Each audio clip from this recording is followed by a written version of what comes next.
Thank you for joining Beyond Money podcast. I'm sitting here today with Ken Freeman, and our special guest today is Jose Francisco Garcia Mazcorro, who is a scientist and educator who from 2000 to 2005 studied veterinary medicine and in 2011 received a PhD degree from Texas A&M University. Upon his return to Mexico in 2012, Pepe and his wife Alicia, who also holds a PhD from the same university, started a program they called Free Science Classes. Pepe currently spends most of his academic life working on various research projects related to the human and animal microbiome. He also has an interest in social philosophy and published a book on that subject in 2007. Welcome, Pepe Mazcorro. Thank you, Thomas. It's a great pleasure to be with you. Okay, Pepe, can you please tell us a little bit more about your free science classes? What's the purpose of that project and what prompted you to start it? Well, first of all, I want to thank you for dedicating some time to what is currently happening in Mexico. I really appreciate your time. I read your book and other materials, so I just wanted to start saying that. The free science classes actually started while I was in Texas. While I was doing the PhD, I received an email inviting people to be judges in a science fair. I was busy with all the work in the lab, so I decided to just give it a try. I was surprised, Thomas, of the potential to bring science directly to kids. The very first science event, or whatever you want to call it, happened probably half an hour north from College Station. It's a small town in Texas, and in that point, the kids were having a lot of trouble with the drought. There was no rain, and accordingly to their parents, this lack of rain was unusual. Of course, we all know what the environmental degradation leads to. So I was aware of some of the situation that they were having right there. But what surprised me a lot is the response from the kids. The kids were really smart, and they had their own way of looking at things. They had their own solutions. They had their own point of view of what was going on and how to fix it. That event, Thomas, changed my mind completely. You know, I dedicate my life to microorganisms, so I don't usually deal with kids. But after that point, I made a choice, and I decided to just finish whatever I was doing in Texas, come back to Mexico and start a program where you can bring science directly from scientists to the kids without the interference of teachers or whoever else is interested in education. And so far, I am very proud, and again, thank you for dedicating some time to this. We've been working with these free science classes in one way or another since 2012.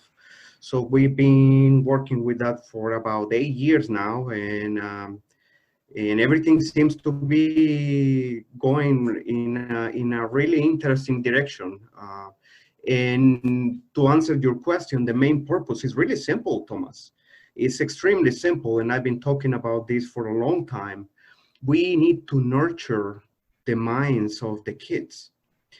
We need to, there is a concept that I call intellectual nutrition, and that is only to feed the minds from the kids with scientific thinking. You know, scientists, we are people, I guess, because we are in constant pursuit of truth. That's what moves us. We want to know how things work.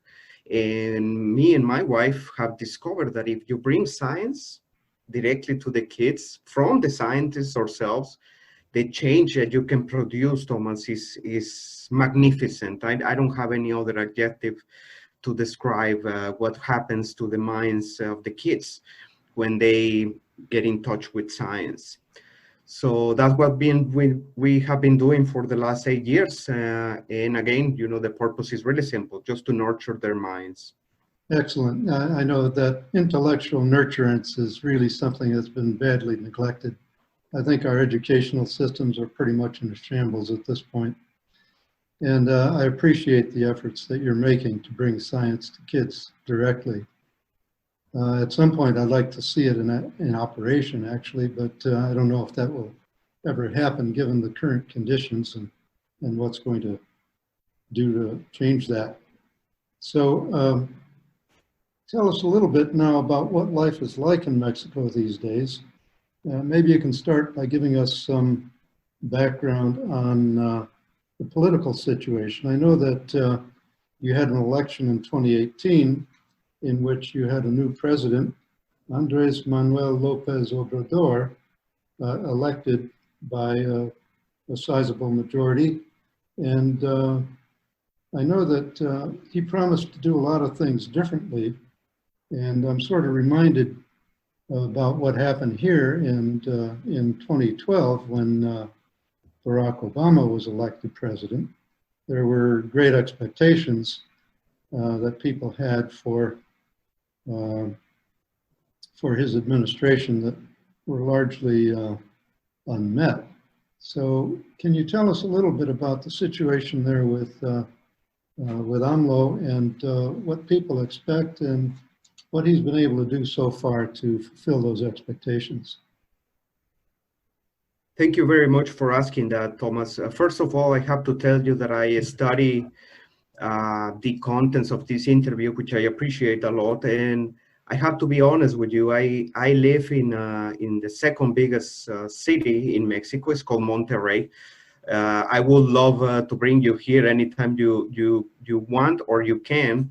But our view of Mexico in the north is quite different from the center and from the south. So after this crisis emerged in February, in the last days of February, I was surprised by the whole situation. So what I did is to start a recording of what was happening since February and even before, since December.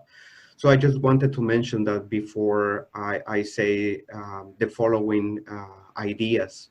As you can probably appreciate, more than half of all people that vote in that election voted for AMLO. We are talking, I'm going to give you the exact percentage, but we're talking about 53% of all voters voted for AMLO. That's a huge difference, Thomas. And in my opinion, I actually voted for him with my wife as well. In my opinion, that reflected a very good campaign. They really touch their Mexican souls. I don't know how to put it, but then the name of the political party was Morena. And Morena is a very strong word in Mexico because of our history with the Spaniards and how they came and conquered Morenan population. Basically, we didn't have white people around, and so that's a very strong word. And I think that the other thing that made most of us voted for AMLO is that he promised to eradicate a big mess, Thomas. I'm not telling you this subjectively. I'm telling you this as objective as I can. Even if you compare the levels of corruption in Mexico compared with other countries, we are talking about crazy things. We are talking about, for example, there are more and more information coming up that past presidents had meetings with narcos, you know, with specific purposes. So what I'm saying here is that it's not any corruption that you can ever imagine or describe. It is a perfect blend between the government and all the institutions with let's call them the bad guys or the narcos. So that was a big problem. And honestly, Thomas, I think that we all were really tired is really frustrating, especially for people like me who wants to change the present and the future of things, to have to deal with all this corruption. I'm talking about corruption in the streets, I'm talking corruption in the government at any level possible. So AMLO came and promised to change our lives. As you can imagine, Thomas, if you take a close look at history, uh, it usually doesn't happen like that. You know, you have to have a change in people and in the government at the same time in order to produce a better future, as you can describe it. But I think it is my opinion based on other things that I'd like to discuss with you in a few minutes. I think he's going into a good direction. Of course, there are millions of people in Mexico that are going to disagree with me. Now, Mexico is completely divided, Thomas. It's completely divided between the people who still believe in AMLO and the people who hate him. Even some people have even say that it will be good if somebody kills him. So there are going to be a lot of people that completely disagree with me. But if you take a look at how he has handled things, I think, and it is just my personal opinion, I think that we are going into a good direction. He's making big mistakes. I'm not gonna lie to you. He has made mistakes like everybody else. What I usually tell the people that complain about the current situation or any situation, I encourage them to think how difficult it will be to be president. I honestly have no idea. I am a simple mortal dealing with simple things. So I honestly have no idea how difficult it will be to be a president of a country. And not only any country, but a country that is extremely complicated in terms of the society that makes the country be what it is. So in order to answer your questions, I think that he's going into a good direction. I think that there will always be people that think that he's not doing a good job. He has claimed, and this is very important, he has claimed to be not interested at all in doing what Trump is doing now to re-elect himself. And I think that it's going to be pretty hard to get away from that statement because, you know, people, you know, even myself, I will say, you know, 6 years is enough. I will feel weird if I see a president to be re-elected, but he has claimed he's not interested in that. So right now there are, you know, I guess it's the same in the United States. People are completely divided into like an orange, Thomas. People who hate him a lot and people who still trust in his capacity to lead Mexico to a better place. Well, I can hardly imagine how difficult it is for somebody in a position like that to try to deal with all the different power factions, especially the narco sector. There's such huge amounts of money involved. You know, it doesn't surprise me at all that past presidents have had to make their peace in one way or another with that group. And I guess for the most part, it's, as they say, plato o plomo. Yeah. You know, either you play the game with us, we pay you off, or we kill you. Yeah. And so, yeah, I can understand that. Can you just say a little bit about what his program is for bringing the country together? Yeah, well, he has different strategies. Of course, everything changed for everybody, Thomas, in 2020. We were going into a good direction, especially with education, because, you know, we had a huge problem in public schools. So he had a great idea. He plays a magnificent person in charge of the education of the whole country. That was one. The other thing that he's trying to push really hard is all he can against corruption. Of course, Thomas, I have to tell you that this is a long-term scenario, right? I mean, you cannot just eradicate corruption in one term. Even if you will give me 20 years, I will still think that is going to be difficult. But what he claimed, and I think that that's really smart if you think about it, he claimed that if you start cleaning from the very top all the way down, he has convinced us that that's probably going to work. And for example, you know, people can say whatever they want about him, but really, you know, he's not corrupted at all. He has even shown his properties and his assets and everything else, along with his wife. And even though some people still push to find any bad record in his history, the truth is that the guy is trying to do what he said. He's taking commercial flights, and that's, you know, that's really important, especially for us that travel once in a while, because before him, the presidents were almost kings. They will spend huge amounts of ridiculous money in everything around them, from servants or I don't know how else to call them, to the best drinks and the best foods and the best hotels. So I think that he's trying the best. It's been said that power corrupts, and I think that's pretty well proven. And the more you centralize and concentrate power, the greater the amount of corruption. Yes. And I've long argued that the only way around this is to decentralize control.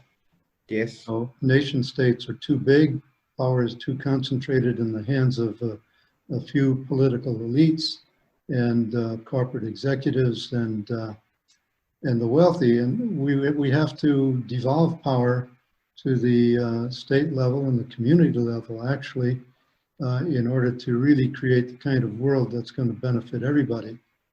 Yes. So I know we have limited time, so let's move on.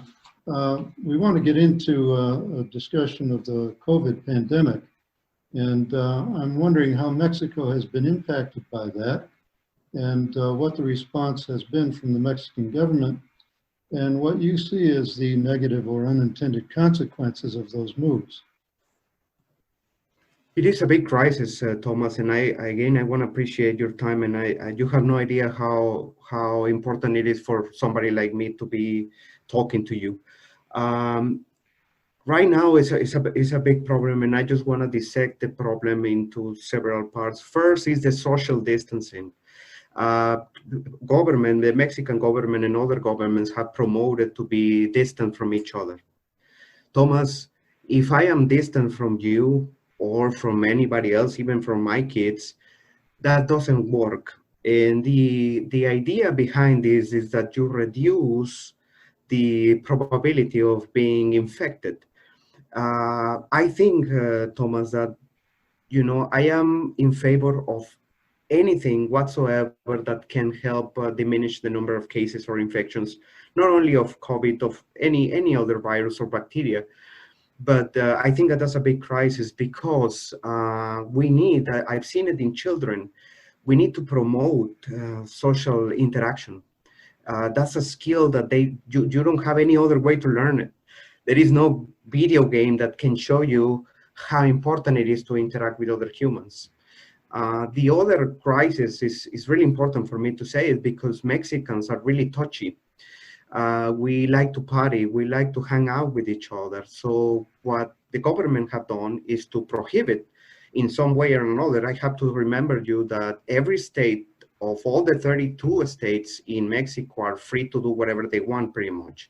So the federal government has some proposals, but at the end, my life in Nuevo León, for example, in the north, is dictated by the health authorities in the state. So every state has done different things, but that's the social distancing, the no gathering together and everything else. And that involves a very important part of our culture. And also in the States, at least in some areas in the United States, we always shake hands, Thomas. It doesn't matter if I see you in an airplane or whatever, you know, I always shake hands and give you a hug. That's a cultural thing that is being erased from our lives. And I think that the most important thing, Thomas, with this current situation is the numbers. I work with microorganisms, and I am pretty picky with numbers. So at this point, it is very clear, and I can tell it to you with no being Reservations. not afraid of saying something that is not true, that they are using the numbers in favor of certain interests. So it is really difficult for us, Thomas, for example, if we have a patient that dies for any reason, to say the exact reason of dying, except if it's a car accident or whatever, right? But in terms of the infections world, it is very difficult to differentiate between the patients that are dying with or for COVID-19 or any other infectious agents that you can Right. imagine. So that's getting worse.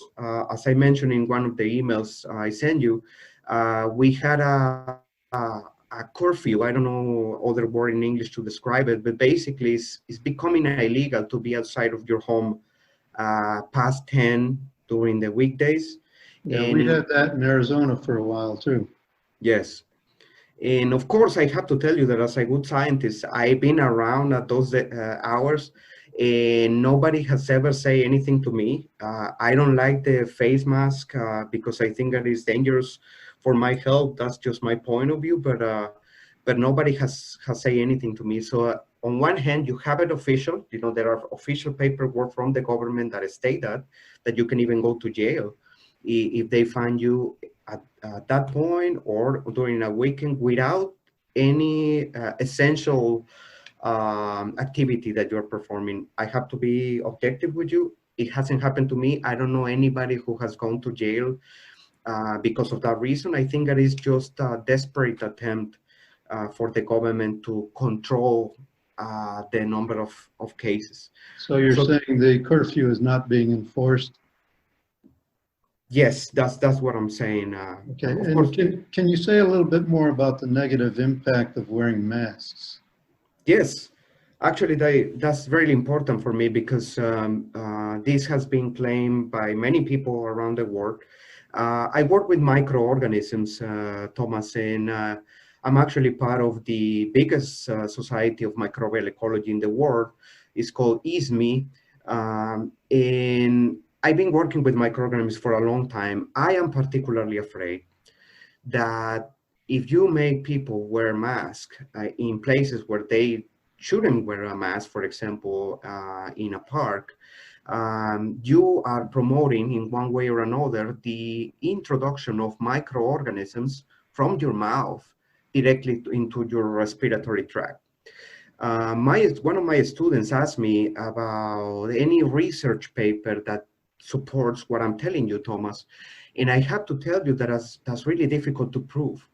When we do an experiment with humans, we usually look for beneficial effects.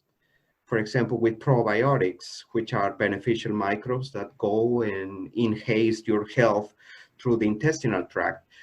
In order to perform a research plan looking for something bad, that is weakness in the respiratory tract after all the introduction of microbes from the mouth, that's not going to happen, Thomas. It's unethical on some point, and it's just very unlikely to happen.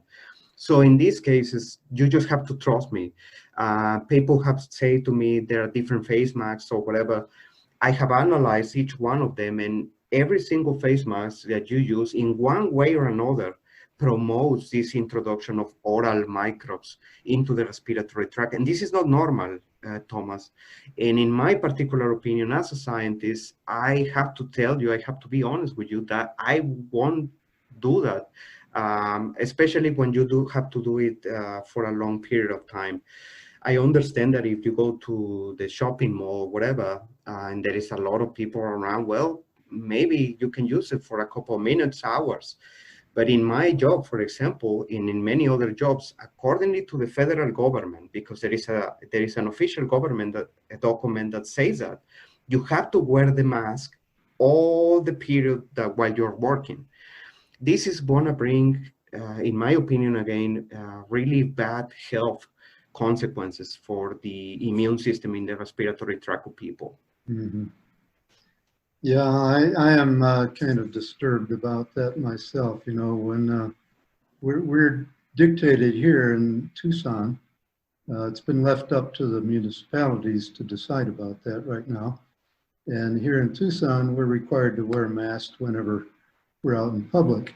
I typically do not unless I'm going into a grocery store or someplace where there are large numbers of people congregated together. Not that I think it's really beneficial or important to do that, but you know, I go along with it because it makes other people feel comfortable that I'm not spreading germs to them. Yes. That might be detrimental to their health.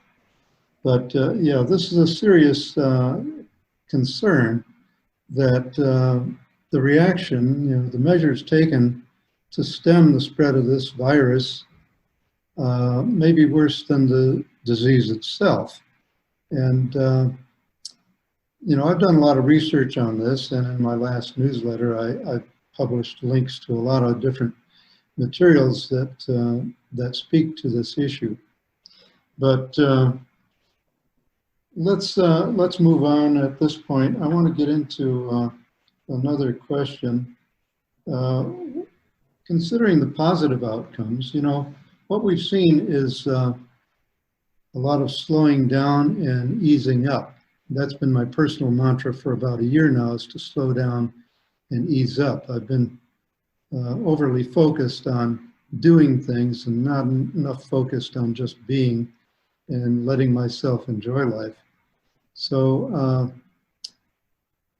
it seems that the whole world now has been forced to follow that same approach of slowing down and easing up. I notice the skies are a lot quieter now with many fewer airplanes flying, and there's a lot less traffic on the roads, and we're consuming a lot less petroleum, putting less carbon dioxide and other pollutants into the atmosphere.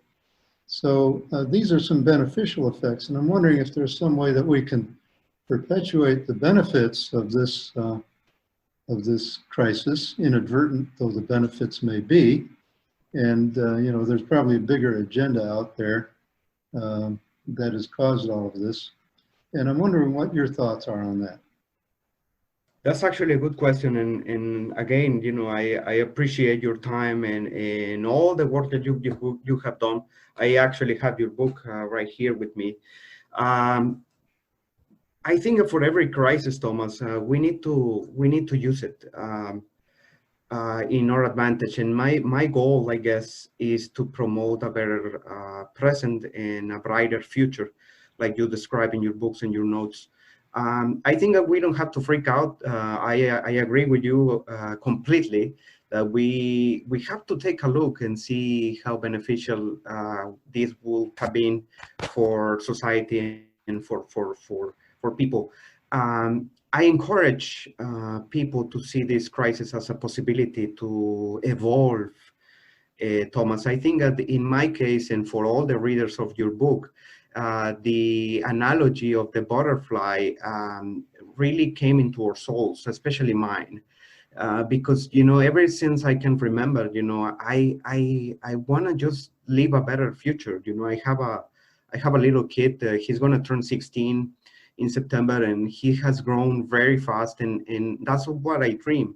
So I can give you just my example. When this COVID crisis came to Mexico, it messes up with everything and my free science classes as well. It was really frustrating, Thomas. I had to take a break to think things through. And what I decided to do is to keep fighting. So what we are doing now is we make this free science classes evolve. And now we are having a numerous group of kids who, because of the pandemic, they don't have anything else to do. Actually, the government closes the public parks as well. So they cannot even play in the park anymore. So they have a lot of free time. So what we do, if we invite them, basically it's really simple. They collect organic residues from their homes, and they bring it to my home every week. So we gather together in the weekend. Of course, taking care of the original purpose, which is to nurture their minds. And what we are doing is really simple, Thomas. We are growing food with their residual, the organic residues. So it's, you know, I was, of course, a little afraid of what parents would think in the middle of this health crisis. I have to be honest, and I want to take the opportunity to tell the whole world that you just have to try it. Don't let yourself be pushed by being afraid, right? So the parents were really happy to collaborate with us. I have two ladies, probably they are in their 40s, who don't have any children, but they are helping us with their organic residues. So my hope is to teach the children and teenagers to how to use this very old concept, but not very common in Mexico. And little by little, Thomas, like with your book and with all your materials, little by little, I am pretty sure that we are probably going to use this whole mess to see the butterfly coming up, finally. Because I know that for you, in some of your notes, sometimes you open yourself with us and say, you know, I've been working my whole life with this and this and this, and sometimes I don't see what I want to see in my lifetime. Don't worry, Thomas, you left a seed. And the same with my children, you know, I'm telling you, these seeds are going to grow. And no matter what you do, you know, this is not going to be up to you anymore or up to me. I'm getting older as well. We're going to leave some seeds, and what we can hope is that those seeds are going to be better than us, like everything else in evolution, and they're going to publish books, and they're going to keep doing what is best for the world. Right, you're absolutely right, Pepe. We have to take the long view, and it's not just the work that we can do in our own lifetime, but also the work that's done by the people that will come after us. But, you know, I like to take the optimistic view that we are actually making a major metamorphic change in human society and in humanity itself, that we have been evolving as humans over the past millennia. And I like to think that we are beginning to enter the chrysalis stage of this metamorphic process. And that's what slowing down and easing up is all about. You know, when the caterpillar finishes consuming all it can consume, and it gets to the point where it can no longer consume anymore, it spins the cocoon and it basically disintegrates inside this protected space. And the body of the caterpillar becomes a nutrient soup. Yes. And the imaginal cells, as they're called, of the emergent butterfly were always there to begin with in the caterpillar body, but they were dormant until the right time for them to develop by feeding off this nutrient soup of the disintegrating caterpillar body. So if we take that as a metaphor and take that as our vision, we need to ask, what can I do to promote that process, to make it as painless as possible to go through for everyone, and to build this new butterfly body, which will behave in an entirely different way compared to the caterpillar. It'll be more peaceful, it'll be collaborative with other life forms. It won't be devastating the crops like the caterpillar did. And I think that's a beautiful vision for us to keep in mind as we go through this crisis, because crisis does bring with it opportunity, as you said. I also want to thank you, Pepe, for the work that you've done in promoting my work. For our listeners, I want them to know that Pepe has translated much of my work into Spanish, and those things are available on my website, beyondmoney.net. So getting back to the opportunities and the possibilities, is there anything more that you would like to say about that? Yes, Thomas, I want to take the opportunity to let the people know I've studied your book. I work with microbes, Thomas, but I read your book and I have analyzed it. I think there is a lot of potential in that, but I have to just close with you and again, thanking you for your time and vision. We need to think outside the box. You have just to give you an example, you have a formula that you have in the last pages. Basically, what I understand is it's kind of a formula to create your own money, to put it that way, right? I have analyzed this for years, the idea, Thomas, and I want to share with your audience that we need people that break the rules and think outside of any conceivable box.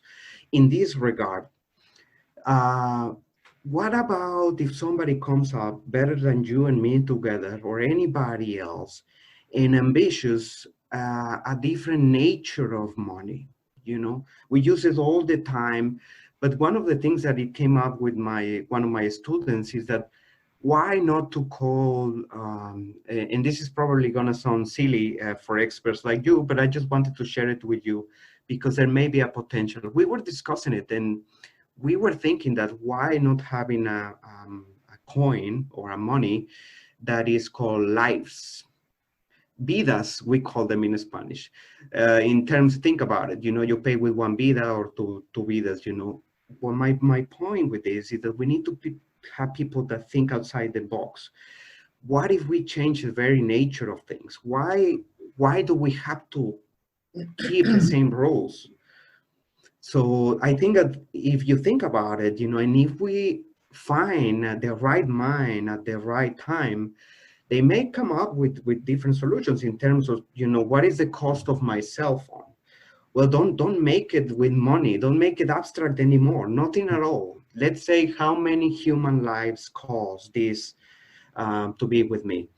And again, this is just a silly example. My point is that, in my opinion, we need to train minds to think outside the box, to even Right. criticize us. Yeah, Right. well, the idea isn't silly at all. You know, that's what I've been working toward for a long time. And I continue to work with various individuals and groups who have ideas about how to address the money problem, as I call it. But this is part of the restructuring of society, economics, politics, and everything else that I talk about. And it's part of the emerging butterfly society. We have to look at new ways of doing the different processes that need to be done. I point out in my book, as you know, that the function of money is first and foremost to provide a medium of exchange. That is a way of paying one another. And we need to find a better way of mediating the exchange process. And I've articulated my ideas on that in my books and writings and presentations, and others have done so as well. But you're right, we have to encourage the younger generations to think outside the box and to take a functional approach to things. What are the functions that we need to perform, and how can we do them better than the existing institutions and structures that we've come to rely on? So Pepe, thank you for being with us. I really appreciate the time that you've taken and the thoughts that you shared with us. I think it will be of great value to our listeners. And I just want to ask, is there anything that you want to say to top it off? Maybe some references or sources that you think would be pertinent and of interest to our listeners? Well, I always encourage, Thomas, not only with my students, with the people in general, that they have to read different sources. For example, you know, I have, in my personal opinion, I have found certain value in the group of Swiss policy research. I have to be, before I forget, you know, I have to be honest with you. There is things moving out in strange ways. You know, as I mentioned to you, it is not as easy to share the work from the Swiss than to share dog dancing. in social media. I have done experiments, little experiments myself, and it is not as easy. This social media does not promote or sometimes even blocks important information about what is currently going on. You may say like, oh, Pepe, that has happened always, but in my academic world, I never thought about any of this, Thomas, because we scientists, we publish what we find and that's it. But since this crisis emerged, I noticed more and more restrictions to the supposedly liberty of people to read from other sources. If Mexicans want to read a word from the Swiss and in their opinion is not of value, well, let the Mexicans decide what to read. If the people in New Zealand or in Arizona, whatever, you know, they want to read other sources, you have to promote the diversity of opinions. And that's not happening, Thomas, and that's a big concern. And we need to make a bigger effort to actually promote these kind of ideas, because in my opinion, the Swiss are doing a great job in analyzing the current situation. And in countries like Mexico, it's complicated, Thomas, because if they don't have the right numbers, they are not going to inform what you want to hear. You know, they want to inform what they want you to hear. Yeah. So that's going to be more and more complicated. So I guess that's pretty much it. I want to thank you again. I really hope, and I have a feeling inside of me that I'm going to meet you one time in person. But let's see if that happens. And in the meantime, I want to wish you the best. You're looking pretty good shape, and I really appreciate your time and the time from Ken in informing the people around the world what is happening in Mexico in this COVID crisis. Well, we appreciate your time and your expertise and your knowledge, Pepe. And again, I want to thank you for being with us, and best wishes on your continued success with your work. Thank you, Thomas. Stay well. You too.